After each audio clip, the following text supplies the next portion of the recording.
Som. Estamos ao vivo.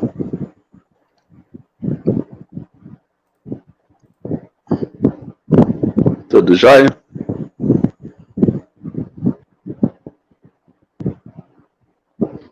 Estamos ao vivo, Paulo. Boa noite, pessoal. Estamos aqui ao vivo. Mais um encontro do nosso grupo de estudo dos livros da codificação aqui na turma da Gênese, né? A nossa turma aqui específica. Fazemos parte aí de um conjunto de grupos de estudo, né? Para as principais obras aí da codificação. E aqui o nosso especificamente que trabalhamos a Gênese, né? E estamos aí mais uma semana para iniciar mais um estudo. Hoje a gente vai estudar com vocês o capítulo 4, o papel da ciência na Gênese, que será aí abordado pelos nossos amigos Felipe e a Rejane, né?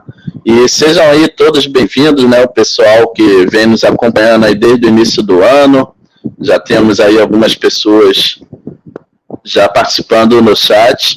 Lembrando aqui, né, antes de dar boas-vindas aí, quem já está no vídeo aí acompanhando com a gente a live, tá passando aqui embaixo o site do CELV, né, que é a Casa Espírita Luz e Verdade. É www.celv.org.br.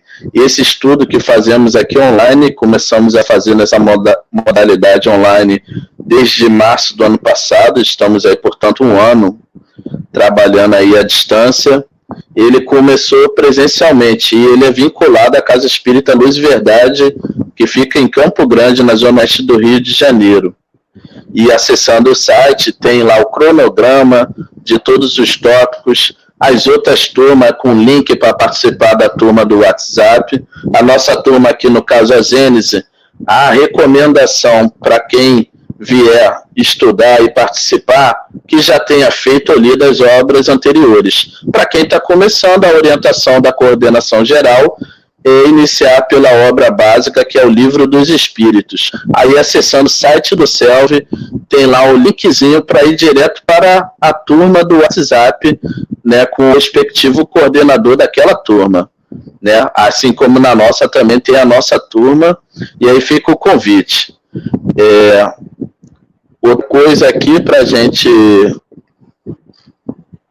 passar também, aqui, agora mudando na descrição aqui, lembrando que a próprio livro, a Gênese está lá para download na descrição do vídeo do YouTube aí embaixo. Tem outros meios também, a gente divulga aqui, por exemplo, Kardecpédia, que tem todas as obras, mas aqui a descrição, como a gente falou, está vinculado ao Luz e Verdade, e lá no site tem a obra para download. E o que a gente sempre lembra também, vocês podem participar a todo momento do nosso grupo de estudo, com comentários e dúvidas, fiquem à vontade, isso enriquece o nosso estudo, né? Então, quem tiver qualquer dúvida, ou complementar, ou retificar, né, alguma informação, fiquem aí livre, né, à vontade para enriquecer o nosso estudo. E vamos passar aqui, ó, saudar quem aí já chegou para nos prestigiar. Temos aí a nossa amiga Luciane Delfino. Boa noite, Luciane, seja bem-vinda, aí sempre nos acompanhando. Guaraciara da Silva Corrêa, muito boa noite também, seja bem-vinda. Tatiane Silva, boa noite. Tiago aí também sempre participando muito conosco, né? Boa noite, Tiago. Lembrando aqui também, é super importante, né? Para a divulgação do nosso trabalho, não esqueça aí de curtir o vídeo, né? Na parte do joinha, deixar lá o ok pra gente. E aqui também é super importante, né? E tá participando aí no site, tá bom? Nosso estudo, como eu falei, vai ser comentado aí pelo Felipe, pela Rejane. Já vou passar. A nossa amiga Rejane, ela vai comentar do item 1 ao 8. Mas antes disso, tem a página de preparo, né? que aí a gente vai chamar a Regiane para ler aí para a gente e depois a nossa prece inicial para iniciar o estudo. Boa noite, gente. Que bom revê-los. Hoje vai ser uma página do livro O Espírito de Verdade, de Francisco Cândido Xavier. Esse aqui é o livrinho hoje. É o número 26, No Retoque da Palavra. Seja onde for, não afirme, detesto esse lugar. Cada criatura vive na terra dos seus credores. Ouvindo a frase infeliz, não grite. É um desaforo. Em vigilância alheia, pede a nossa vigilância maior. Atravessando a madureza, não se lamente e já estou cansado. Sintoma de exaustão é vontade enferma. Sentindo a mocidade, não assevere preciso gozar a vida. Romagem terrestre não é excursão turística. À frente do amigo endividado, não ameace, é hoje ou nunca. Agora, alguém se compromete, amanhã seremos nós. Ao companheiro menos categorizado, não ordene, faça isso. Indelicadeza no trabalho, ditadura ridícula. Perante o doente, não exclame, pobre coitado. Compaixão desatenta, crueldade indireta. Ao vizinho faltoso, nunca diga, dispenso-lhe a amizade. Todos nós somos interdependentes. Sob o clima de provação, não se queixe, não suporto mais. O fardo do espírito gravita na órbita das suas forças. No cumprimento do dever, não clame, estou sozinho. Ninguém vive desamparado. Colhido pelo desapontamento, não reclame, que azar. A lei divina não chancela imprevistos. A face do ideal não se lastime. Ninguém me ajuda. No Espiritismo, temos responsabilidade pessoal com o Cristo. André Luiz.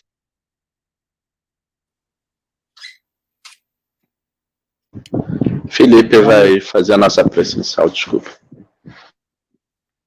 Meus amigos, chegou o momento de fechar os olhos para que a gente una os nossos pensamentos numa só direção para agradecer ao Pai. Agradecer a oportunidade da vida de estarmos vivos, encarnados, reencarnados e aproveitar desse momento tão esperado de hoje. Rogar a presença dos benfeitores, do nosso anjo protetor, para que se aproxime de nós mentalmente e que a gente eleve o nosso pensamento a esse estudo tão edificante.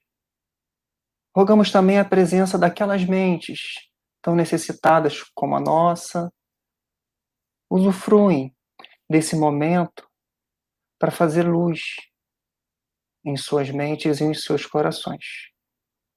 Que assim seja.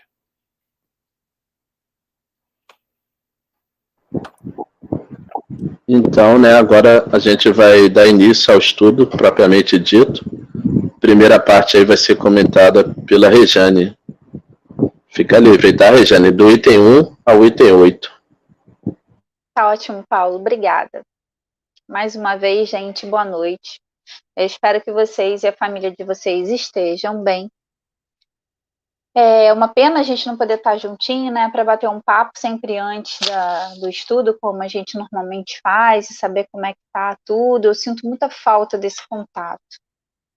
Bom, como o Paulo falou, a gente agora está no capítulo 4, né, sob o título O Papel da Ciência na Gênese.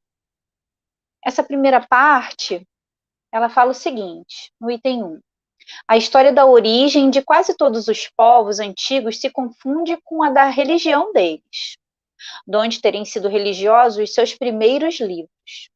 E, como todas as religiões, se ligam ao princípio das coisas, que é também o princípio da humanidade. Elas deram, sobre a formação e o arranjo do universo, explicações em concordância com o estado de conhecimento da época e de seus fundadores. Daí resultou que os primeiros livros sagrados foram ao mesmo tempo os primeiros livros da ciência, como foram durante largo período o Código Único das Leis Civis. Então, o que acontece? A gente vai ver que o primeiro código legal é um livro religioso, que é o livro de Moisés, que vem trazer, por exemplo, os 10 mandamentos, né? As tábuas com as leis. E então se fundia, nessa época, a norma religiosa com a norma civil. Isso levou um tempo para se diferenciar. E é isso que ele está falando aqui, nesse início, para começar a falar sobre a ciência. Então, ponto 2. Nas eras primitivas, sendo necessariamente muito imperfeitos os meios de observação, muitos eivados de erros grosseiros haviam de ser as primeiras teorias sobre o sistema do mundo. Mas, ainda quando esses meios fossem tão completos quanto são hoje, os homens não teriam sabido utilizá-los. Aliás, tais meios não podiam ser senão fruto do desenvolvimento da inteligência e do consequente conhecimento das leis da natureza. À medida que o homem se foi adiantando no conhecimento dessas leis, também foi penetrando os mistérios da criação e retificando as ideias que formara acerca da origem das coisas. É como uma criança, né? O desenvolvimento do espírito é tal qual o desenvolvimento de uma criança. A gente pode pegar como equiparação o desenvolvimento realmente de uma criança, porque ela vê coisas e ela faz comparações assim bem infantis mesmo. Acho que não tem outro termo. Por exemplo, né, o meu filho, quando era pequeno, ele fazia uns raciocínios até bem lógicos, mas eles são por comparação. Quer dizer, ele pegava um bracelete meu, botava na perna, primeiro ele falava, mãe, bracelete. Aí ele botava na perna e dizia, mãe, pernelete. Quer dizer, o pouco conhecimento que ele tem, ele tenta fazer comparações. Ele não consegue fazer um raciocínio mais rebuscado, mais complexo, né? Então, na verdade, nós só conseguimos compreender determinados fatos quando a nossa inteligência conseguiu, através da ciência, esse desenvolvimento. Então, impotente se mostrou ele para resolver o problema da criação, até o momento em que a ciência lhe forneceu para isso a chave. Teve de esperar a astronomia que lhe abrisse as portas do espaço infinito e lhe permitisse mergulhar aí o olhar, que pelo poder do cálculo pudesse-lhe determinar com rigorosa exatidão o movimento, a posição, o volume, a natureza e o papel dos corpos celestes.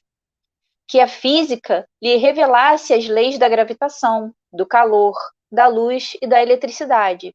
Que a química lhe mostrasse as transformações da matéria, da mineralogia, os materiais que formam a superfície do globo, que a geologia lhe ensinasse a ler nas camadas terrestres a formação gradual desse mesmo globo. A botânica, a zoologia, a paleontologia e a antropologia coube iniciá-lo na filiação e sucessão dos seres organizados. Com a arqueologia, pôde ele acompanhar os traços que a humanidade deixou através das idades. Numa palavra, complementando-se umas às outras, todas as ciências houveram de contribuir com o que era indispensável para o conhecimento da história do mundo. Em falta dessas contribuições, teve o homem como guia às suas primeiras hipóteses. O que acontece? A Gênese é um livro que vai falar sobre a criação. Se a gente observar, se vocês pegarem o livro dos Espíritos, o livro dos Espíritos, ele é, Kardec, sensacional, né? Ele era realmente um pesquisador. Você vai ver que é uma obra mesmo científica, assim, a nível de, sei lá, doutorado. Ele pegou e categorizou direitinho. Na primeira parte, onde ele vai falar das causas primárias, esse primeiro capítulo, essa primeira parte, foi daqui que derivou a Gênese. Na segunda parte, no Livro dos Espíritos, onde ele fala do mundo espírita ou do mundo dos espíritos, a gente vai notar que daqui derivou o Livro dos Médiuns. Da terceira parte, onde ele fala das leis morais, daqui derivou o livro do Evangelho, né? Foi daqui que ele começou a tecer mais e mais profundamente o assunto. E do último livro, que é a quarta parte, que é das esperanças e consolações, onde ele vai falar das penas e gozos terrestres, a felicidade e a infelicidade, né? Vai falar do temor da morte, o desgosto da vida, dos suicidas, daqui derivou o livro O Céu e o Inferno. Então, assim, é tudo muito bem organizado, né? É tudo muito feito em categorias, assim, perfeitamente. Então, o livro A Gênese, ele tem o seguinte tópico, né? A criação. Então, aqui dentro desse livro, Kardec, ele tenta fazer uma reflexão num trabalho árduo de desmistificar as alegorias contidas nos escritos antigos. Porque antes, como é que você faz para ensinar uma criança? Você conta uma história, né? Você vai dizer para ela assim: não atire o pau no gato, porque o gatinho, coitadinho, não merece. Você vai contar para ela uma historinha, para ela poder entender que a gente não deve maltratar os animais. Não é assim que a gente ensina as crianças? Então, os escritos antigos, os escritos religiosos, eles contavam alegorias que tinham deuses, o deus da chuva, o deus da colheita, o deus da vida, da reprodução. E só que ele não tinha, dentro desses relatos, a questão científica palpável que acompanhasse um raciocínio maduro. Era um raciocínio ainda muito pequeno, muito curto, né? Não tinha muito alcance. Kardec vem dentro da Gênese tentar fazer um trabalho de reflexão para desmistificar essas alegorias. Então, a Gênese, ela é uma obra que mergulha com lucidez nas questões mais antigas da humanidade, que sempre inquietaram a maior parte dos humanos. Ela é um legado que nos fala da origem de todas as coisas. A reflexão que a Gênese faz é: qual é o papel fundamental da ciência na busca da criatura, né, humana pelo seu criador? Porque o tempo todo nós perguntamos assim: quem eu sou? De onde eu vim? Para onde eu vou? Quem me criou? Como tudo se formou? Então essa é a intenção da Gênese. Só que ela não consegue fazer esse trabalho todo sem a ciência. Ela sozinha não consegue e a ciência sozinha também não consegue. Então, essa capacidade de síntese e de organização que Kardec tem, essa clareza, né, de transformar um emaranhado de informações numa busca da gênese da criação, ela destrói, né, obviamente, o dogmatismo religioso. O que é esse dogmatismo religioso? É dizer assim: são os mistérios da fé. Mas como assim os mistérios da fé? Não, mas é porque o Pai são três, né? Pai, Filho e Espírito Santo. Mas como assim três? Não, você tem que acreditar e pronto. Kardec, ele vai além dessa coisa da mãe que diz não pode, por quê? Porque eu não quero, né? Kardec, hoje em dia, seria uma criança que pergunta assim: mas por quê? Né? Os meus filhos, eles não aceitam um não por um não. Eu tenho que chegar para eles.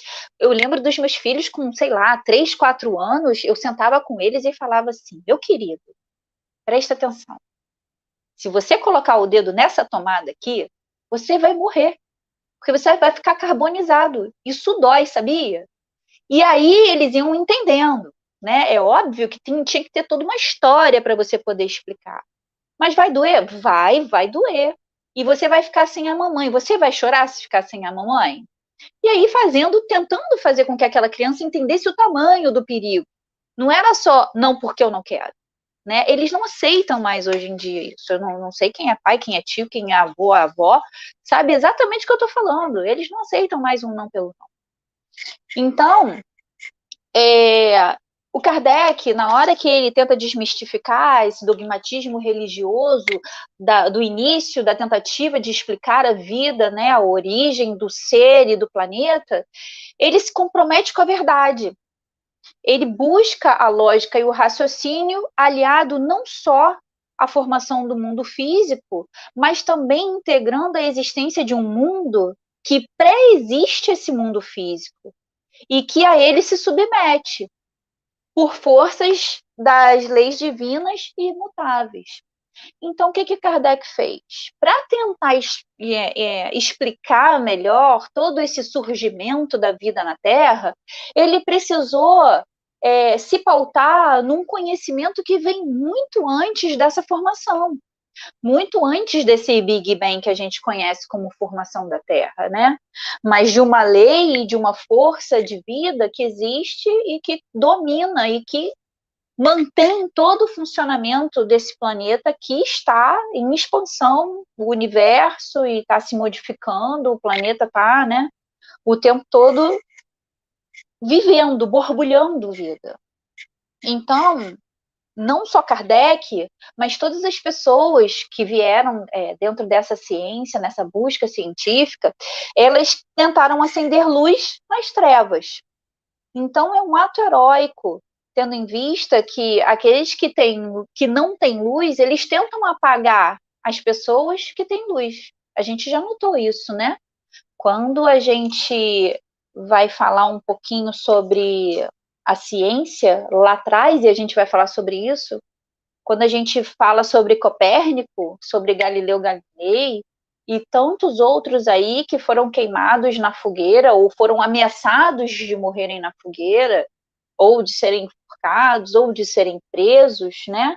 O próprio Sócrates, porque ele vivia tentando esclarecer as pessoas, né? O que ele fazia era questionar, mas por que você pensa assim? Com base em quê? Então, quando você uma pessoa quer afirmar alguma coisa e você faz essa pergunta, a pessoa logo vai se irritar. Você pode fazer esse teste. Toda pessoa que vier te afirmar qualquer coisa, você vai perguntar assim, mas com base em que você acredita nisso? Você ganhou um inimigo para sempre. Principalmente se essa pessoa não souber te explicar isso com calma, com paciência, né? Porque muitas vezes ela tem aquela opinião firme, mas ela nem sabe com base em que ela acredita naquilo. Então, Sócrates, por exemplo, ele foi condenado a beber a cicuta porque, para a sociedade da época, ele pervertia os jovens, quando ele tentava ensinar os jovens a raciocinar. Porque a partir do momento que você ensina uma pessoa a raciocinar, por si só, ela já não aceita mais o não pelo não, o é pelo é, não, porque sim, porque é assim. São os mistérios da nossa fé. Então, é por isso que em alguns regimes políticos se queimaram livros, para que as pessoas não tivessem acesso à informação, para que elas não pudessem pensar por si só. Então, a ciência, ela vem retirar o véu de frente da inteligência, da mente humana, para que a gente pudesse trazer luz da escuridão. Então, muitos foram aqueles que se esforçaram para trazer à tona a luz do conhecimento, né? A ciência sozinha, ela não consegue alcançar todo o conhecimento e desvendar todos os mistérios de algo que vai para além da matéria. Mas o conjunto dessa ciência com a ciência espírita, ela é a chave que falta para que as coisas se encaixem. Os conceitos religiosos e as ideias que necessitam que você abdique da inteligência e do raciocínio, do exercício do pensar, que é um dos atributos primordiais do ser humano, esses conceitos religiosos, esses conceitos religiosos, políticos, sociais, qualquer que seja ele, que necessite que você abdique do seu exercício de pensar, do seu exercício de questionar, ele que é excluir o espírito de análise e de ponderação que o ser humano tem, que é intrínseco do ser humano na categoria de humano, né? Do ser na categoria de humano, e que nos diferencia dos demais seres da criação no que tange à evolução. Então, do mesmo jeito que não interessa aos grandes dominadores que as pessoas tenham acesso ao raciocínio lógico e à instrução, também existem algumas instituições que têm medo que as pessoas raciocinem e que não se submetam mais às suas vontades, né? E era isso que Kardec queria demonstrar.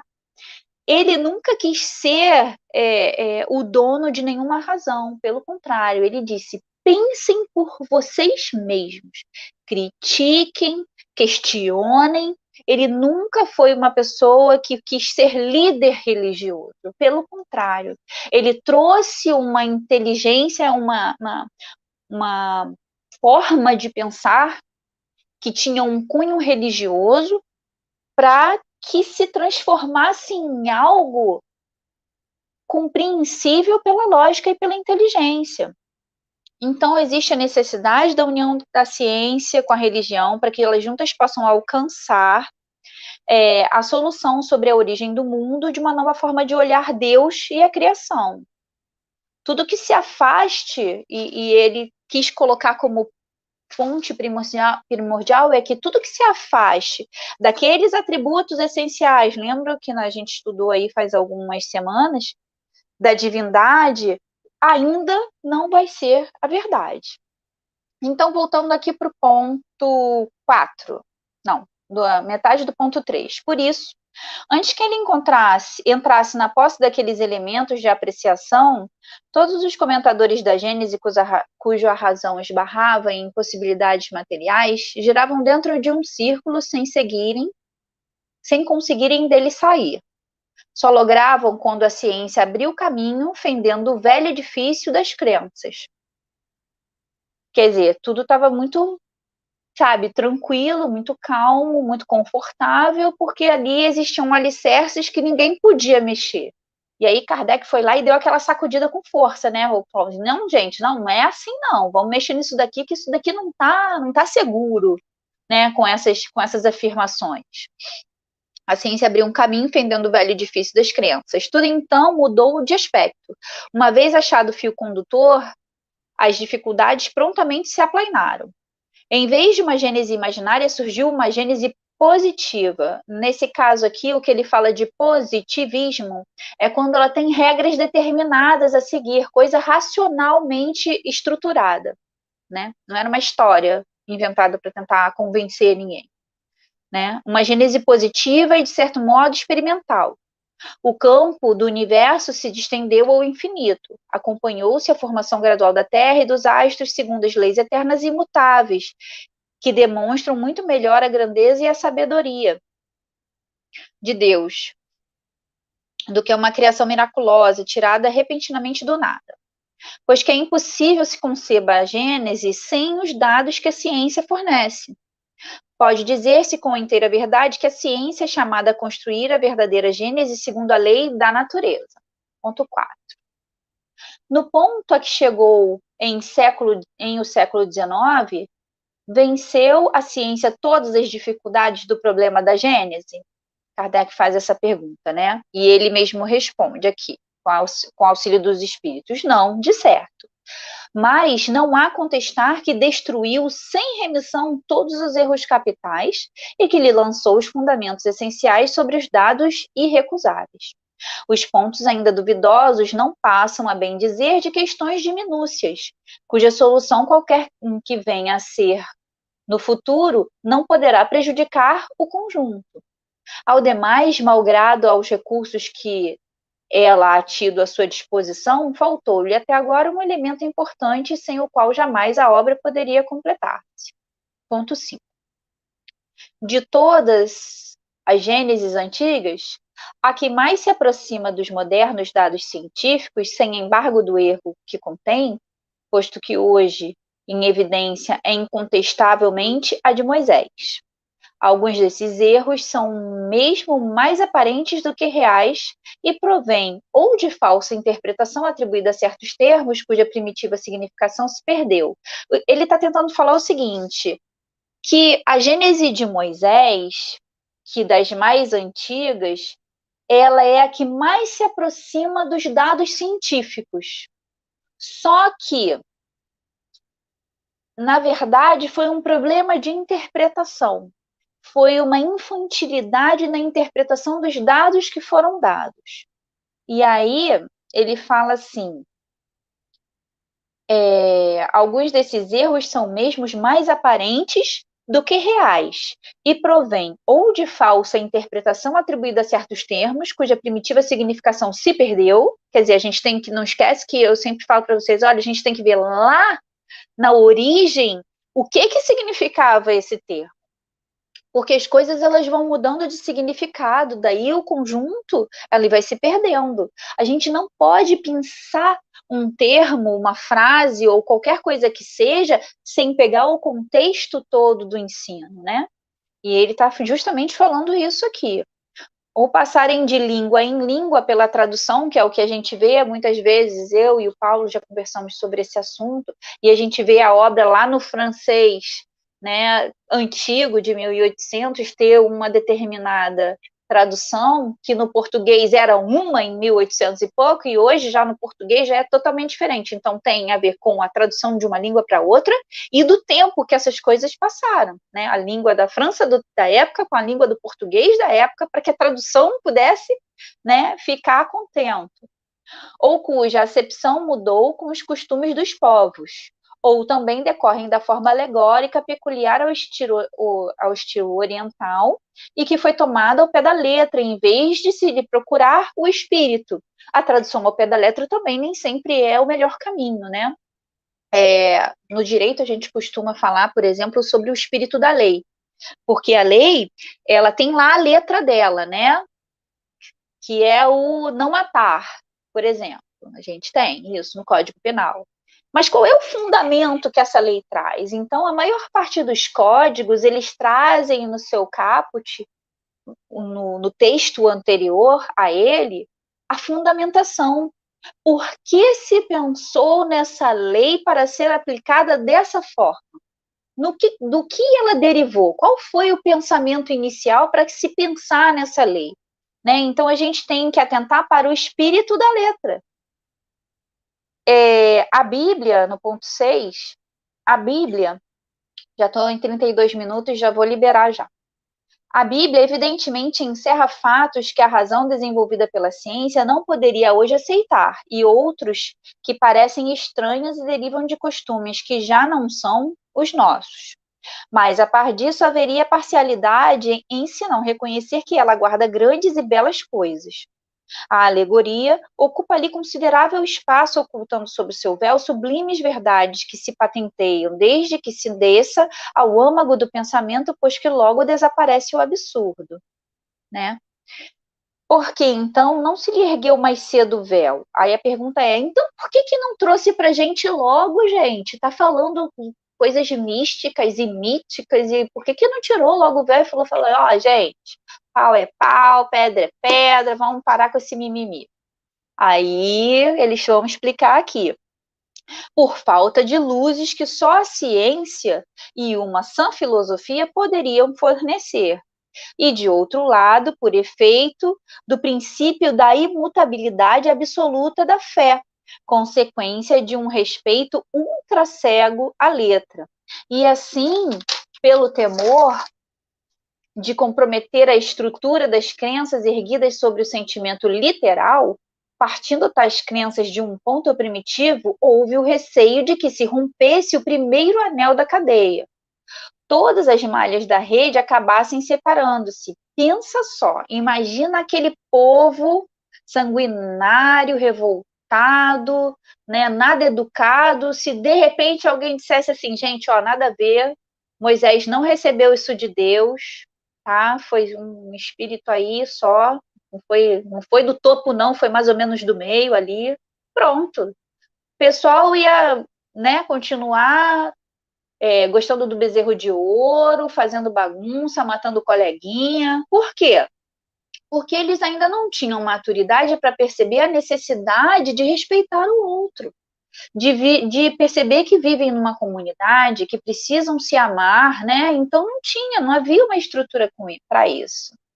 Então, a Bíblia, ela é uma revelação divina. E Deus, se a Bíblia é uma revelação divina, então Deus se enganou? Se não é uma revelação divina, carece de autoridade, a religião desmorona a falta de base.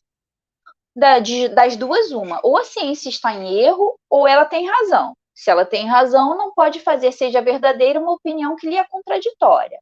Não há revelação que se possa sobrepor à autoridade dos fatos. Logo, se os fatos... Pois, ao contrário, não seria Deus, né? Logo, se os fatos contradizem as palavras que lhe são atribuídas, o que se deve, logicamente, concluir é que ele não as pronunciou, ou que tais palavras foram entendidas em sentido oposto ao que lhe é próprio. Se, com semelhantes contradições, a religião sofre dano, a culpa não é da ciência, que não pode fazer que o que é deixe de ser, mas dos homens por haverem prematuramente estabelecido dogmas absolutos, de cujo prevalecimento há feito questão de vida ou de morte, sobre hipóteses suscetíveis de serem desmentidas pela experiência. Então, a questão é, a gente tem que ter cuidado para não dogmatizar, tendo em vista que a ciência ela evolui. Hoje, a ciência é uma coisa, ela diz um fato, mas com o tempo, a evolução, ela se corrige e ela modifica. Então, a importância da ciência está em a gente não transformar isso num gesso que tem que ser entendido daquela forma para sempre, para que a gente esteja sempre com a mente aberta, questionando e debatendo o assunto para poder evoluir no entendimento. É isso. Minha parte agora já encerrou. Obrigado aí a Rejane, muito bem abordado aí os 8 itens iniciais do capítulo. E colocar aqui, eu acho que eu parei no Tiago na hora que eu estava saudando aí quem estava chegando, a Luísa Dutra. Boa noite, Luísa. E aí fica o convite, né, para vocês virem participar aqui no... Tiago aí colocou, né, numa fala da Rejane, apresentar fatos concretos. Não lembro agora em qual parte. Também não, eu sei que ele riu, então eu devo ter falado alguma besteira. Não, até... E a Valéria, boa noite, Valéria. Vocês hoje estão meio quietinhos aqui no chat. Interessante que no livro da Gênesis, a gente entra, começando com esse capítulo de hoje, uma série de capítulos em que Kardec, dentro da ciência do seu tempo, né, vai fazer esse paralelo aí, vai fazer um apanhado histórico das ciências e fazendo um paralelo. E a ideia é apresentar até o aspecto científico do espiritismo, que vai se ater aí com o aspecto da evolução do princípio espiritual. Mas, assim, podem comentar aí se tiver uma dúvida nessa parte. Felipe também, se quiser acrescentar algo. Vou estar aguardando aí para logo mais. Se eu acrescentar alguma coisa, eu vou entregar a paçoca. Não tem jeito. Então, assim, a gênese, né, de todas as obras da codificação, ela é a mais híbrida no sentido, fica esse paralelo, né, se a gente estudar hoje, por exemplo, a antropologia foi uma ciência auxiliar que se desenvolveu quase contemporaneamente ao aparecimento do espiritismo. E hoje em dia, assim, tudo isso que está na Gênesis aí é tema que se estuda na antropologia. A evolução do homem aqui na Terra, né, desde o começo até hoje em dia, as sociedades, a relação das sociedades humanas, como se dá a evolução, etc. Então, assim, a Gênesis é muito interessante, que a gente vai estudar isso e a gente vê discussões que são pertinentes até hoje em dia, né? Então, assim, é muito interessante. às vezes é um pouquinho puxado, né? Mas a gente vai estudando devagarzinho. Mas também vai ter muita coisa interessante. Essa coisa da Gênese, de pegar a história lá atrás, muita gente não conhece, porque a gente fica preso na nossa matéria da escola e não vê como que isso desenvolveu desde lá de trás, como que as mudanças foram gigantescas no pensamento científico, nas descobertas, né? A gente vai ver muita coisa muito legal aqui. É só ter um pouquinho de paciência, a gente vai chegar lá.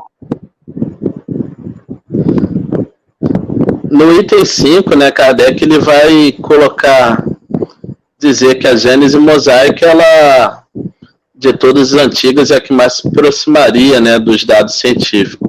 Interessante, esse capítulo, a Gênese mosaica, Kardec vai estudar mais à frente. Kardec vai colocar mais à frente, a gente vai estudar, na verdade quem vai estudar somos nós, Kardec já colocou, e faz uns paralelos e com as teorias mais modernas. Lembrando que quando a gente fala de teoria científica, a gente fala de um corpo de explicações e tudo que está sempre sujeita a se modificar de acordo com novas investigações, novas observações. Não existe uma teoria científica rígida que nunca mude. O que nunca muda é dogma religioso, de religiões fundamentalistas, né? Então a ciência, né, ela é sempre flexível a modificar. E assim, a gente vai ver, tem muitas teorias que valia para aquela época, mas o próprio Kardec ele vai sabiamente comentar, né, para a gente prestar atenção ao que é hipótese, ao que já estava confirmado, né? Então, assim, é muito interessante. Mas quando ele fala no item 5 também, isso vai se modificando. Então, perceba, outras Gênesis antigas foram reinterpretadas de acordo com avanços, por exemplo, da arqueologia, ou estudo da hermenêutica, estudo de textos e tudo mais, culturas que eram desconhecidas e passaram a ser conhecidas, né? Então, assim, a gente tem que, quando vai fazer a leitura, né, sempre ter essa avaliação e tudo, né? Então, assim, de repente, na época dele não se tinha tanto conhecimento, como estava inserido no mundo ocidental, a referência era a Bíblia, a Gênese mosaica. Outras culturas no Oriente, por aí, continente africano, acabaram sendo descobertas também, e a gente pode dizer também que batem iguais com os dados científicos atuais. Eu gosto sempre de trazer essa reflexão para a gente, né? A gente vai estudando, mas a gente também tem que ir se atualizando, né? No conhecimento espírita também, senão a gente deixa a nossa religião, para não deixar a nossa religião estagnada lá atrás. O que foi dito no século XIX é aquilo, então nada acompanha. A gente tem que ter esse olhar dinâmico. Eu percebo justamente nesse ponto qual é a dificuldade que um cientista... Eu tenho no meu círculo de amizade muitos pesquisadores, né? Inclusive meu filho e meu marido.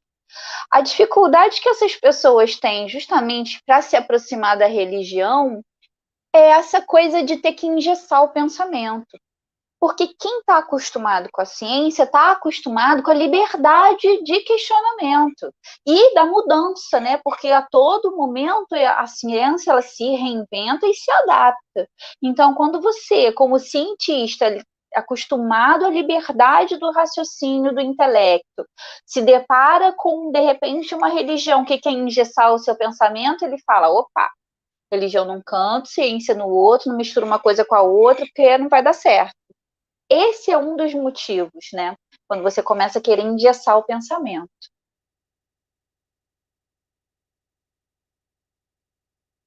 Exato.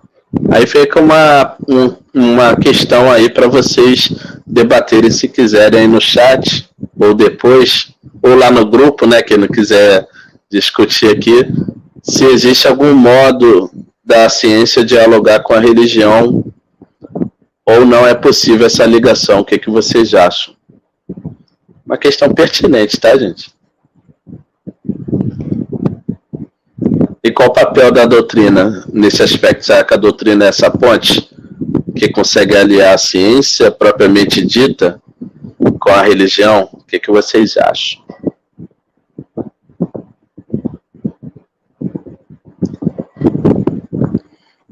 Tiago já comentou aqui, eu vou colocar explícito, tá, Tiago? Não sei se você vai comentar mais alguma coisa. Adiantar um pouquinho, que já está chegando no tempo do Felipe. O Tiago, nosso amigo, colocou aí assim, ó. Eu acho que além do engessamento das religiões, também há a herança negativa que grandes religiões construíram. Kardec até comenta isso lá no século XIX, nesse texto, né? Que o equívoco, muitas vezes, é Deus, sendo uma revelação divina, Deus não erra nunca, porque isso iria contradizer um dos seus atributos, né? Então, algumas hipóteses são levantadas, ou uma falha de interpretação da Bíblia, né? Uma interpretação literal, ou mudanças, palavras que mudam o termo ao longo do tempo. A gente observa isso na nossa língua contemporânea, a língua portuguesa, uma questão de décadas, né? A palavra que tinha um sentido, passa-se 30 anos, tem outro sentido. Ainda mais quando a gente está falando da Bíblia, de compilações de livros que se deram assim por séculos, né? E sem contar a questão da tradução, né? Do texto que foram traduzidos para o grego, depois para o latim e depois pelas línguas modernas e contemporâneas. Então, tudo isso acarreta algumas discussões. Então, assim, lá atrás, as pessoas determinavam como verdades incontestáveis, e isso, com o avanço da ciência em algumas áreas, acabou se criando conflitos, né? Porque a ciência vai observar mais coisas que os seres humanos daquela época não podiam observar, porque não tinha instrumentos nem para analisar e observar. Tiago fez mais um complemento. Vou ler aqui, tá, Tiago, se permitir. Eu, particularmente, ainda tenho certa dificuldade de me ver envolvido numa religião, mas hoje entendo que a religião pode ser um bom caminho para a evolução intelectual, dependendo da religião, né? A religião, ela tem a sua importância, né? Dentro da sociedade, do conforto espiritual. Há alguns estudos da própria ciência mesmo, dentro da academia, das universidades, que mostra assim, indícios do papel da fé para a saúde humana, né? Mas são coisas que a gente vai confiar ao longo do progresso, né? De repente, em outras encarnações, a gente vai ver essas áreas que estão estanques no momento, mais conectadas. Então, tudo é um progresso, né? Lá no Evangelho segundo o Espiritismo, quem já acompanha aqui pelo Gelco, ou quem está assistindo por fora e já estudou a obra do Evangelho, um dos capítulos iniciais lá, acho que é o primeiro capítulo, ele explica da aliança, né? E colocar o Espiritismo, né? Como que a ciência espírita pode ser essa aliança da religião com a ciência, né? Porque o Espiritismo, ele pega as técnicas da ciência propriamente dita, a observação, a criação de uma teoria bem embasada que dá explicação para o seu objeto de estudo, e pega a questão da alma, que é o objeto tratado pelas religiões, as penas futuras, né? Como que é a vida futura. Então ele pega temas que são tradicionalmente trabalhados pela filosofia ou a religião, usando a metodologia da pesquisa da ciência. Então é um exemplo de que pode sim haver diálogo da ciência com a religião, desde que a religião se mostre dinâmica, não fechada em dogmas, e desde que não a ciência, mas que o preconceito de alguns cientistas em precipitar, né? Em não querer pesquisar e fechar tudo, porque o materialismo também não deixa de ser um dogma, né? Então a ideia é investigar tudo que a natureza mostra de indícios. Felipe quer comentar? Eu estou moderando aqui, se deixar eu falo muito, hein? Vou falar mais do que vocês, que são do dia. Tá... O Tiago falou sobre engessamento, né? Eu acho que não é engessamento das religiões, eu discordo nesse ponto. É o engessamento do religioso, né? Daquele que lidera, daquele que conduz, que por algum motivo tem uma intenção, tem um propósito de engessar um pensamento para se manter de alguma forma. Porque a religião é uma ligação nossa com Deus, né?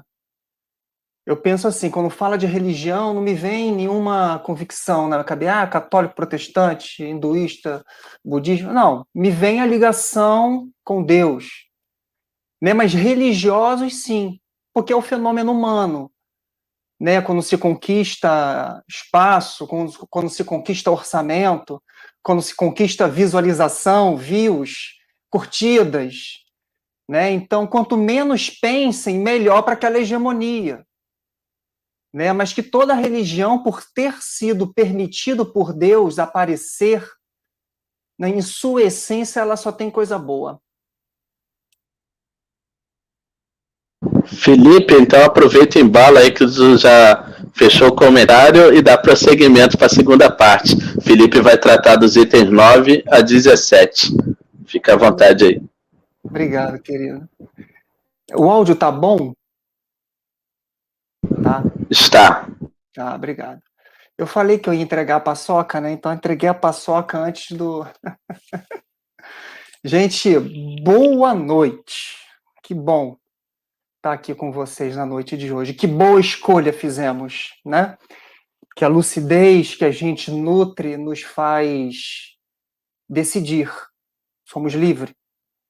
Podemos fazer qualquer coisa.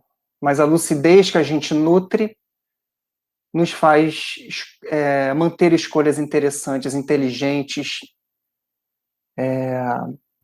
Mas eu confesso para vocês que hoje a cabeça vai sair fumaça. Vai sair fumaça. Porque a gente está falando um pouco de ciência, né? E exige um pouco do raciocínio, do intelecto.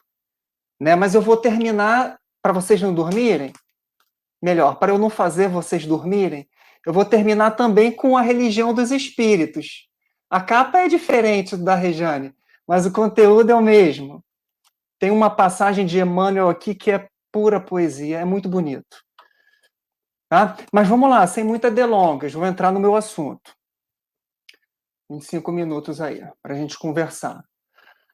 Bom, o conteúdo dos capítulos e desse, e todo parágrafo que Kardec escreve, merece um curso, né? Então, o nosso curso aqui poderia demorar 2 anos, e a gente faz cada parágrafo um dia. Porque são muitas palavras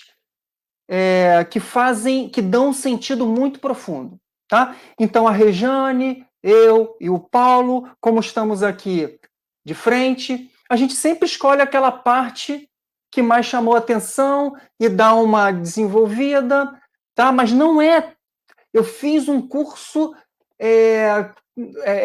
com tempo indeterminado no livro A Gênese. Não, não é. É um curso de 1 ano e a gente vai dar aquela pincelada, passar por ele, que vai ser muito bom, mas que para atingir a madureza da obra precisa-se de muito mais tempo para a gente ir parágrafo por parágrafo. Tá? E uma outra coisa importante, a Regiane começou falando muito bem, a gente está falando de Gênese, Gênese, Gênese, Gênese. Né? Kardec começa falando de Gênese. Gênese no sentido de origem, de formação. E às vezes ele fala de Gênesis, do livro de Moisés. Então tem que ler atento, não dá para ler esse capítulo vendo Big Brother de rabo de olho, ou com a casa um pouco... Porque você se perde, assim, que Gênesis ele está falando aqui? Então tem que ir com muito detalhe para ver o que sentido ele quer dar naquela palavra Gênese, e depois ele fala em Gênesis, do livro de Moisés. Legal? E falando desse livro, do livro Gênesis, é aquele livro, primeiro livro do Velho Testamento, do Antigo Testamento, da Bíblia hebraica, da Torá, que fala da formação de uma forma poética daqueles camponeses daquela época, daquela inteligência desenvolvida daquela época, né? No princípio, Deus criou os céus e a terra era vazia e sem forma. Né? Quando fala de Gênesis, de Moisés, ou Bíblia, ele está falando exatamente desse Gênesis, como Moisés entendia a formação do planeta Terra. E é isso. Interessante pensar dessa forma. Ele fala da gênese da Terra, não necessariamente somente a material. Ele fala de gênese da Terra de uma forma alegórica, com uma linguagem poética, né? Porque não se tinha ciência para validar fatos. E, de fato, Kardec confirmou, foi uma revelação divina. Aí a gente volta lá naquele capítulo de revelação divina, que é quando Deus permite, os seus co-criadores apresentam uma revelação à frente da sua época. Né? Não quer desdizer aquela Gênese. Né? Ela teve um sentido importante para aquela época e a ciência foi evoluindo e foi colocando melhor essa questão da gênese material e não da gênese espiritual. Né? Coisas importantes que a gente vai aprender hoje. Então vamos lá. Item 9. Item 9. A parte que mais ficou legal, a que mais chamou minha atenção, que ele diz assim: a ciência tem por missão descobrir as leis da natureza. Ora, como essas leis são obra de Deus, não podem ser contrárias às religiões que se baseiam na verdade. Então, Kardec dá força à ciência. É uma palavra que está na moda, empodera. A Kardec traz a ciência, né? A Regiane falou da ciência, né? Falou da astronomia, falou da física, da química, da mineralogia, da geologia, da paleontologia, da antropologia. Ele está falando disso, dessas ciências, e dessas que a gente estuda no colégio, faculdade, tudo mais. Né? Então ele diz que a ciência, a missão é descobrir as leis da natureza. E as leis são obra de Deus. Então, quando a gente vai estudar física a partir do 9º ano, ensino médio, a gente está estudando Deus. Química, biologia, porque essa é a criação, são leis criadas da obra de Deus. Então, se religião é a nossa ligação com Deus, porque ele está ligado com a gente, ele está dentro da gente, ele é a gente, né? Porque Deus é eterno, então ele está fora do espaço e do tempo. Nós estamos no espaço e no tempo que a gente teve no início. Então, religião é a nossa ligação com Deus. E se as leis da natureza, se a biologia que a gente estuda é uma obra de Deus, é tudo uma coisa só. Então, uma religião não pode se contradizer à ciência.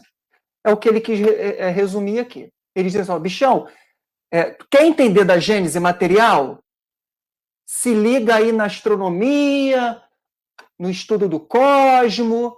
Então é isso. E no item 10 ele diz assim, uma religião que não tivesse uma religião que não tivesse sobre um ponto a contradição com as leis da natureza, nada teria que temer o progresso e seria invulnerável. Nada deveria temer o progresso. Se a gente escolhe uma filosofia de vida que nos liga a Deus, religião, em que a gente abraça a ciência no que tange a formação, não tem problema da gente aceitar que as coisas mudem. que a nossa essência não é o poder, não é o domínio. A nossa essência é entender as obras de Deus e a ciência é uma explicação delas. Né? Então, a ciência descobre as leis da natureza. Nós vimos lá no item 9. E estudamos Deus através das suas obras. Você olha para a natureza, né? Você vê uma planta fazendo fotossíntese e não precisa de nenhum alimento. Aí a gente consegue entender como ela sobrevive. Ela é a representação do que nos cerca da natureza. Ela é uma obra de Deus. Então, por isso que ele quer deixar essas coisas muito fechadinhas, muito interconectadas. A ciência ela tem que apoiar uma ligação nossa com Deus. Eu não estou falando que é para a gente ficar na nossa ciência. Ela tem que apoiar a nossa ligação com Deus. Legal? Então vamos aí, segura na cadeira. Ou no sofá. Ou na mesa. Item 11. Ele diz assim, a Gênese, formação, né, a formação, a criação, compreende duas partes, a história da formação do mundo material e o da humanidade. Considerada o seu duplo princípio, o corpóreo e o espiritual. Pegaram? Ó, aí, o que é Gênese? Ele não está falando do livro, está falando da formação. É a formação do mundo material. Você olha, caneta, mouse, teclado, livro, cosmos, mar, terra, estrelas. Né? Então, a Gênese ele tem que tratar a formação do mundo material e da humanidade. Só que a humanidade tem um aspecto corpóreo, corpo, e o espiritual. Então, isso, na cabeça de Kardec, é como ele entende a Gênese. Me deu uma filosofia, me deu uma religião, que me deu uma ciência que me explica Gênese sobre o aspecto material e da humanidade que nela habita. É muito lógico isso. É o que a gente consegue ver. E o ser humano sobre o aspecto corporal e espiritual, porque a gente não pode ignorar esse conhecimento. A ciência, ele continua, a ciência tem se limitado à pesquisa das leis que regem a matéria. Então, tudo que é a matéria está com a ciência. Não que ela saiba tudo, mas ela tem as suas subdivisões, e Kardec chega a comentar nesse capítulo que todas essas ciências, elas se interconectam. Ele fala assim, a geologia tem a ver com a mineralogia, que é o estudo dos minerais. Então, a ciência tem se limitado das leis que regem a matéria. E ele continua assim, chegou a considerar-se com uma precisão incontestável das partes principais do mecanismo do universo e do organismo humano. Então, a ciência, naquela época, imagina agora, naquela época, tinha uma precisão incontestável, muito boa, que explica muito melhor do que o livro de Gênesis de Moisés, sobre o aspecto material, explica muito melhor do mecanismo do universo e do organismo humano. As nossas ciências médicas, né? Muito avançadas, né? Muito avançadas, não completas, mas muito avançadas. Então, o que ele quer resumir aí? Só para a gente entender. No que tange a matéria, a gente se apoia nas ciências. Né? Então, ele vai falar sobre os mecanismos do universo e do organismo humano. E a parte espiritual, quem fala? Puxa aí no Google aí. Quem fala a questão da gênese do homem espiritual? Quem era? Quem é? Quem será? Quem será? Quem será? Que Gênese fala que trata desse aspecto? Né? Uma coisa é importante dizer. O método científico de experimentação, ele não cabe. Porque ele é apoiado em experimentos materiais, né, e que obedecem a um mesmo padrão de resposta. A gente sabe que, quando a gente faz pergunta a um espírito, as respostas são variadas.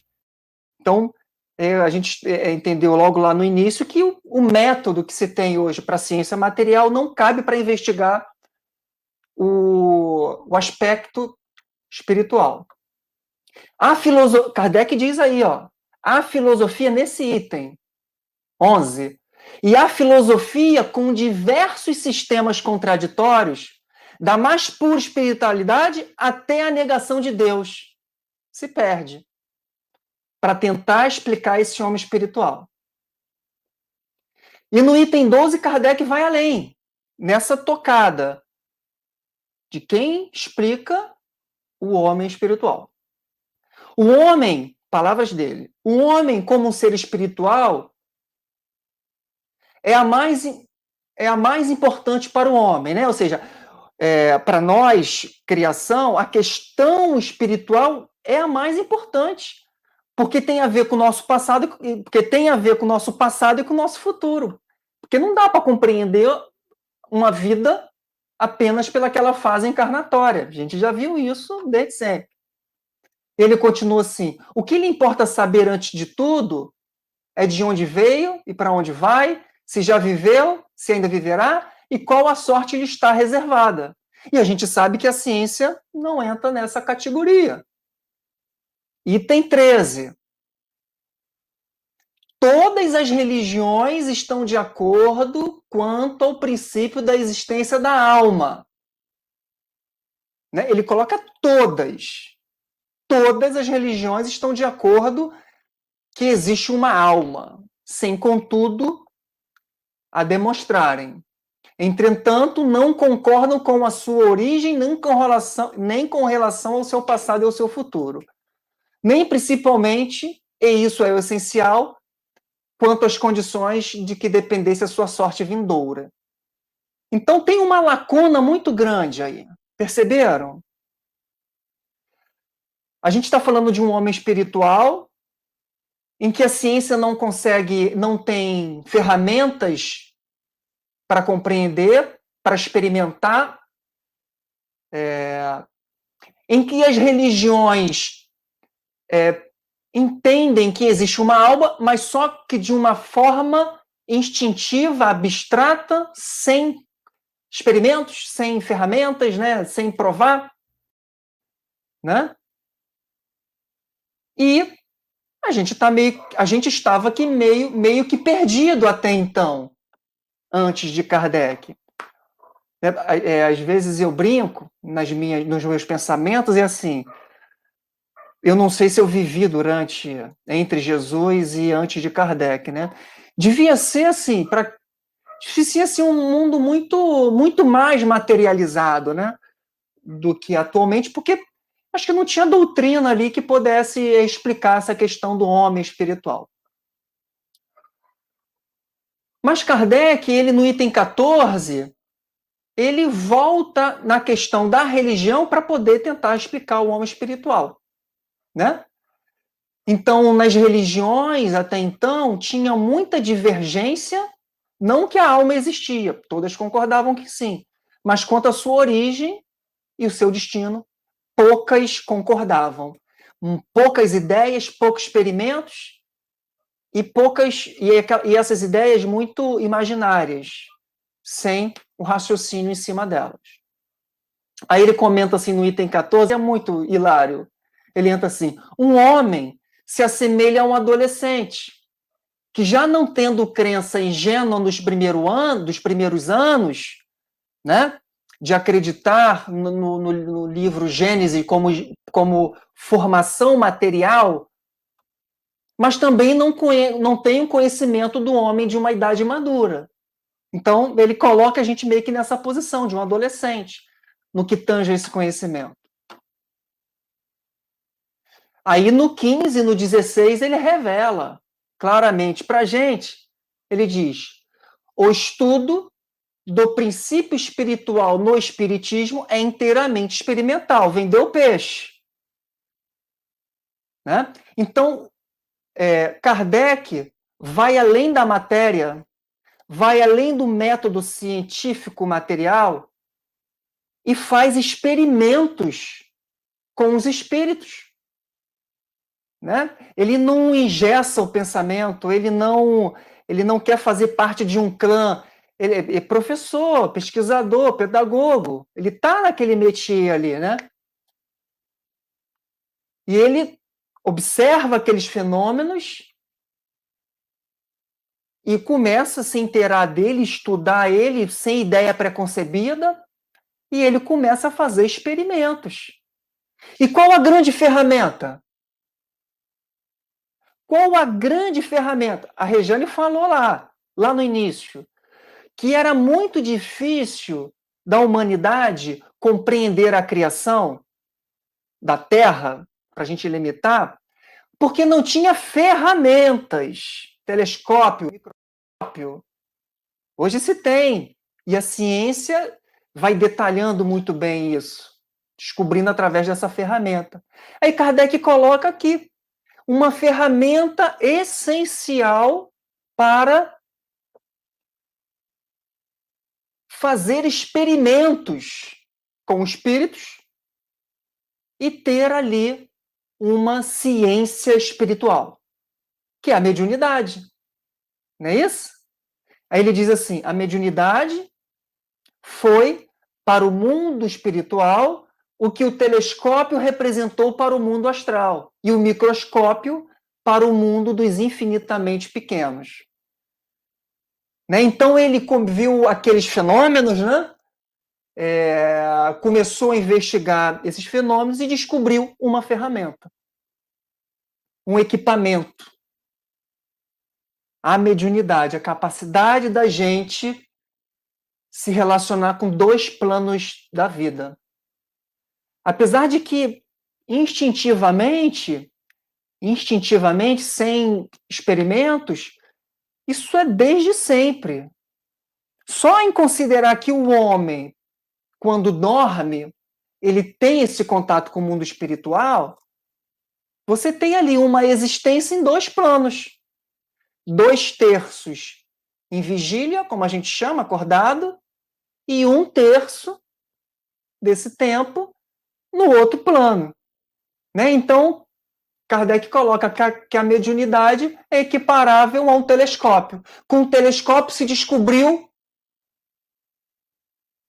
né, o mundo astral. E o microscópio, o mundo dos infinitamente pequenos. E aí ele termina assim no 17. Por se acharem em incessante contato, os mundos espiritual e material são solidários entre si. E ambos têm a sua parcela de ação na Gênese. Aí, ele volta lá na Gênese. Eita, cara é doido, hein? Quando acha que a gente... Não, então, o mundo material tem a sua parcela na Gênese. E o mundo espiritual tem a sua parcela na Gênese. O que deixa para mim assim, olha, não joga fora o livro Gênesis de Moisés, que chama de Bíblia, né? Não joga fora. A gente sabe que pelo aspecto material, a formação está muito melhor detalhada através das ciências. E da Gênese espiritual? Pode ser que ele traga alguma coisa. Mas este capítulo não é para a gente destrinchar o livro Gênesis de Moisés. Está um pouquinho mais lá para frente. Né? Kardec vai entrar no mérito e a gente vai entrar também nesse raciocínio, vai acompanhar ele nesse raciocínio. Tudo bem, gente? Fiz vocês dormirem? Estou todo mundo acordadinho aí? Então, vamos fazer um resumão aqui, porque a gente encerra o capítulo agora. Alguém quer falar alguma coisinha aí? Eu escutei o microfone. Não? Então vamos fazer um... Oi, Paulo. Não, eu que tirei aqui, desculpa. Não, tudo bem. Se quiser, fica à vontade aí, querido. Então vamos fazer um resumão do dia de hoje, do capítulo, do que a gente estudou hoje. Servem de base para tudo que vem depois. Esse livro de Kardec, a cada parágrafo, ele serve para alimentar o parágrafo seguinte. A cada capítulo vai alimentar o capítulo seguinte. Então é um livro que tem que ter mais atenção, mais calma, estudar durante a semana toda. Que aí, na segunda-feira que vem, aqui as ideias vão se encaixando, que às vezes não dá no mesmo dia. Comigo acontece isso, gente. Eu leio o primeiro parágrafo e falo, muito burro, muito burro. Não entendi nada. Mas eu não esmoreço. Aí no outro dia eu paro no mesmo capítulo. Aí vai de novo. E a gente vai construindo esse entendimento, né? Vai construindo. Vamos pro resumão. Já estou acabando, tá, Paulo? Vamos pro resumão. As ciências materiais é a autoridade para explicar a gênese material. Né? Não estou falando do livro, não. Estou falando da Gênese. A criação do mundo, da Terra, do oceano. As ciências materiais vão resolver isso muito bem. Até porque as ciências são obras dos séculos, né? Que a gente viu lá no capítulo 1. As ciências espirituais, preconizado pelo Espiritismo, será uma autoridade para explicar a gênese espiritual. Né? Através da mediunidade de seus missionários. Gênese espiritual. Gente, lê aquele livro A Caminho da Luz, de Emmanuel. Ele fala sobre gênese espiritual, de formação dos povos, de Jesus. Então, Chico, com uma ferramenta mediunidade, e obviamente a forma com que ele levou, trouxe uma obra belíssima sobre gênese espiritual. E os dois juntos, sempre juntos, a ciência material e a ciência espiritual, nos levarão à nossa evolução, ao melhor entendimento e a uma verdade absoluta. Certo? Então, vou terminar aqui. Não, peraí.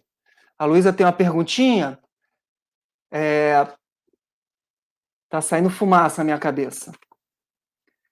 Então, vou trazer um pouco de sentimento e vou trazer um item da religião dos espíritos, escrito por Chico, mas inspirado por Emmanuel. E o item é 36. A Regiane leu o item 26 e não foi combinado. Que tem muito a ver. Os dois itens. Ele diz assim, em verdade, título, o homem inteligente. Em verdade, um homem inteligente não é aquele que apenas calcula, mas sim que transfunde o próprio raciocínio em emoção para compreender a vida e sublimá-la. Podendo senhorar as riquezas do mundo, abstém-se do excesso para viver com simplicidade, sem desrespeitar as necessidades alheias. Guardando o conhecimento superior, não se encastela no orgulho, sei de tudo, mas aproxima-se do ignorante para auxiliá-lo e a instruir-se. Dispondo de meios para fazer com que o próximo se lhe escravize ao interesse, trabalha espontaneamente pelo prazer de servir. Resposta para aquela pergunta lá do Tiago. Dispondo de meios para fazer com que o próximo se lhe escravize o interesse, aproxima-se do ignorante para auxiliá-lo e instruí-lo. E entesourando virtudes inatacáveis, não se furta a convivência das vítimas do mal, agindo sem escárnio, sem condenação, para libertá-las do vício. O homem inteligente, segundo o padrão de Jesus, é aquele que, sendo grande, sabe apequenar-se, para ajudar os que caminham em subnível, consagrando-se ao bem de todos, ao bem dos outros, consagrando-se ao bem dos outros, para que os outros lhe partilhem a ascensão de Deus. Obrigado pelos ouvidos, gente.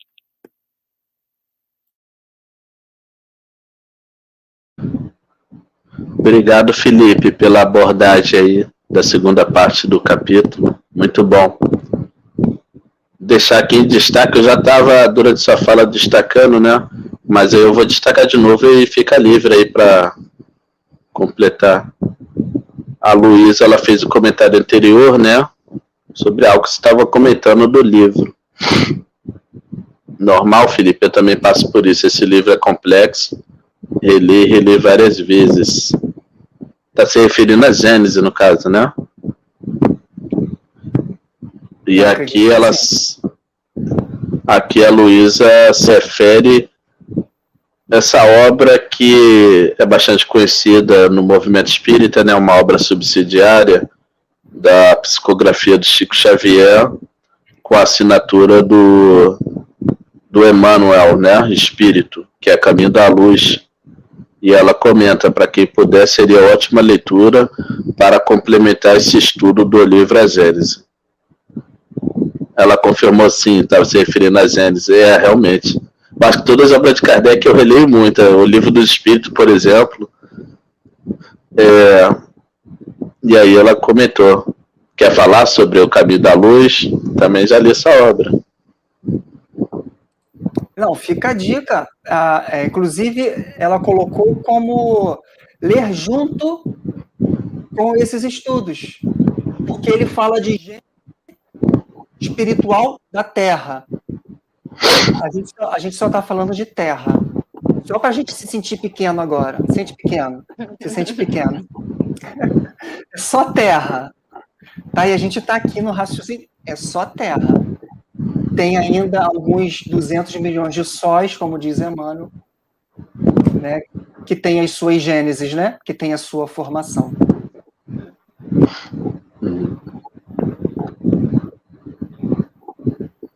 O interessante... Às vezes, para eu poder entender o trechinho que eu vou estudar com vocês, eu tenho que ler pelo menos umas 4 vezes, e a quarta eu já estou desesperada até entender. Interessante quando Kardec e o Papo Felipe comenta isso, né? Num dos itens aí dessa segunda parte, ele vai falar a ciência material, né? Ela, obviamente, vai focar a sua pesquisa e aprofundamento na matéria. E na própria estudo da evolução do homem enquanto espécie, o organismo em si, né? A correlação com outras espécies, tudo isso que a ciência vem adotando. E vale lembrar que o espiritismo, enquanto doutrina, enquanto filosofia, enquanto ciência, se entender também, ele adota também a teoria da evolução, né? Então, o criacionismo não cabe aqui para o espiritismo. Adotamos e seguimos o que a ciência diz.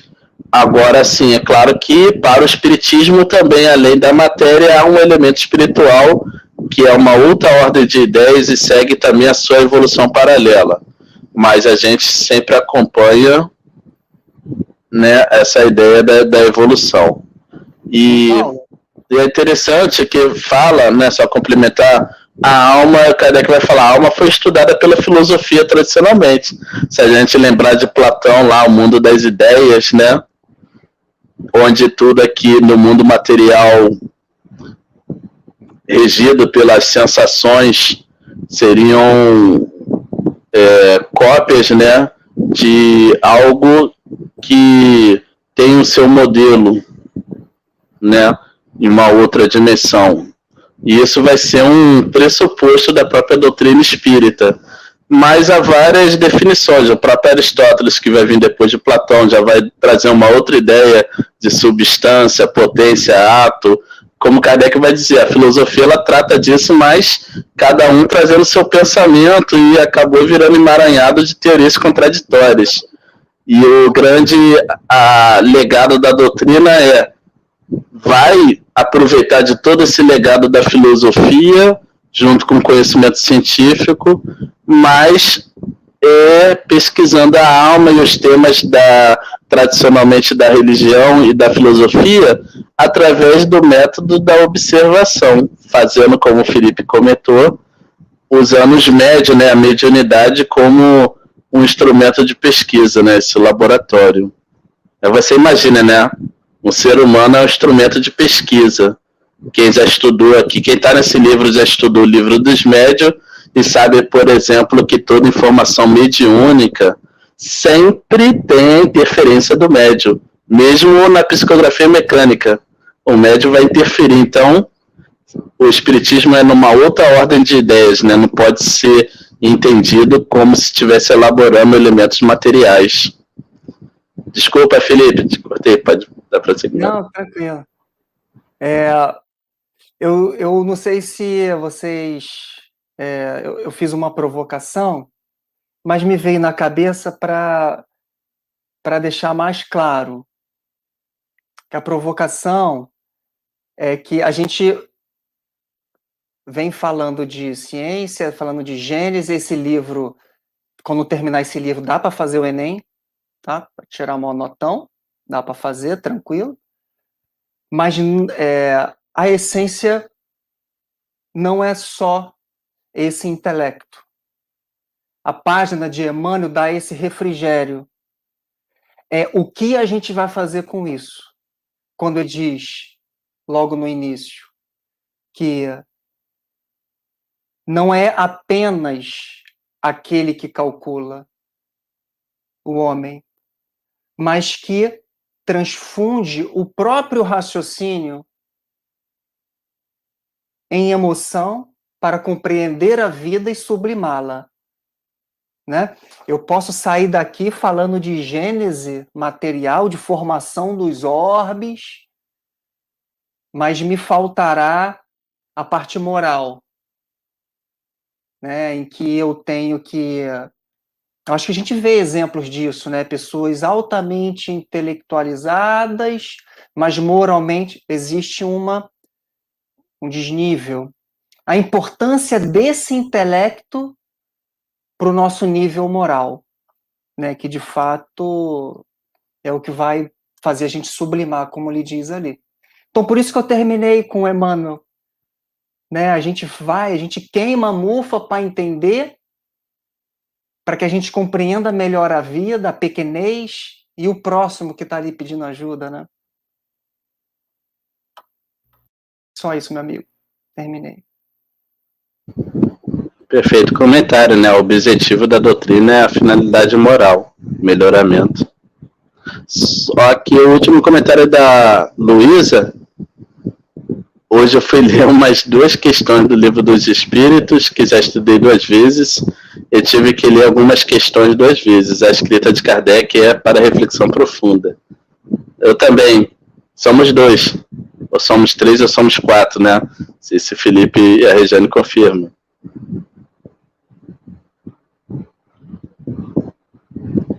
Então, gente, a gente está encaminhando aqui para o fim do nosso estudo. Foi muito bom. Agradecemos aí mais uma vez a participação da Regiane e do Felipe, que trouxeram as suas reflexões.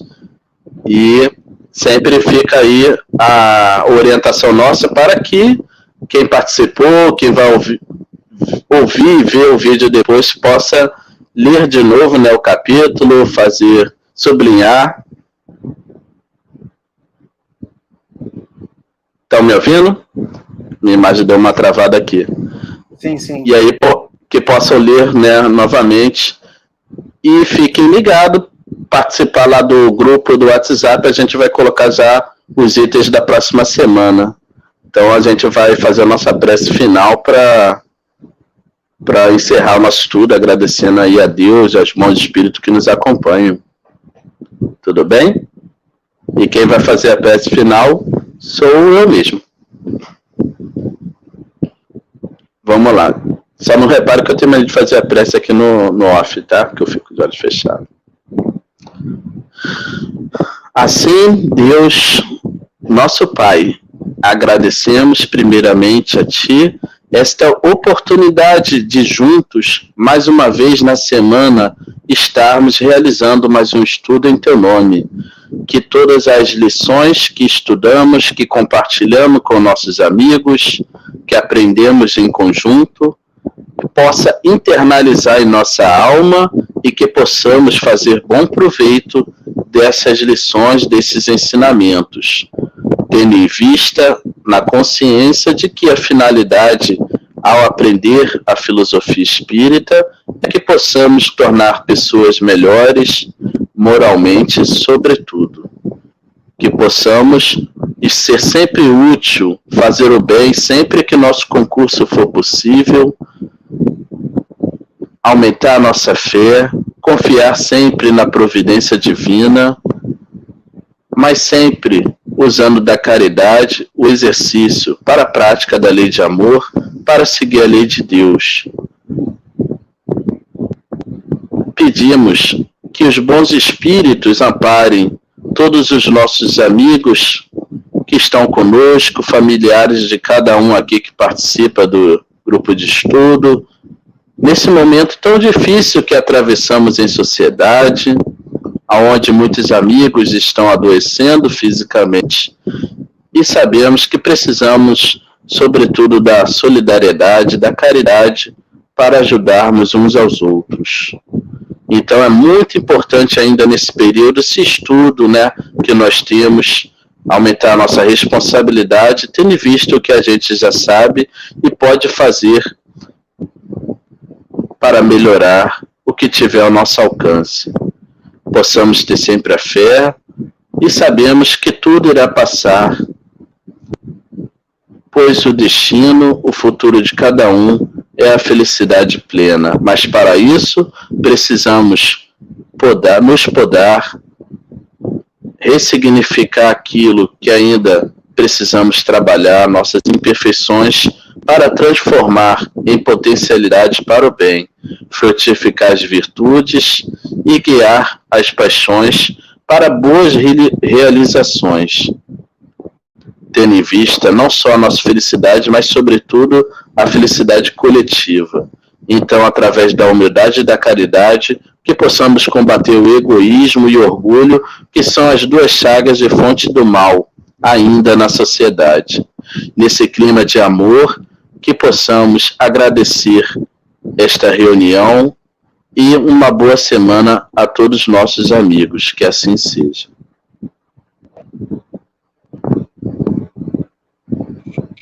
Boa noite, gente. Boa semana para todo mundo. Boa noite, boa semana. Boa semana para todos.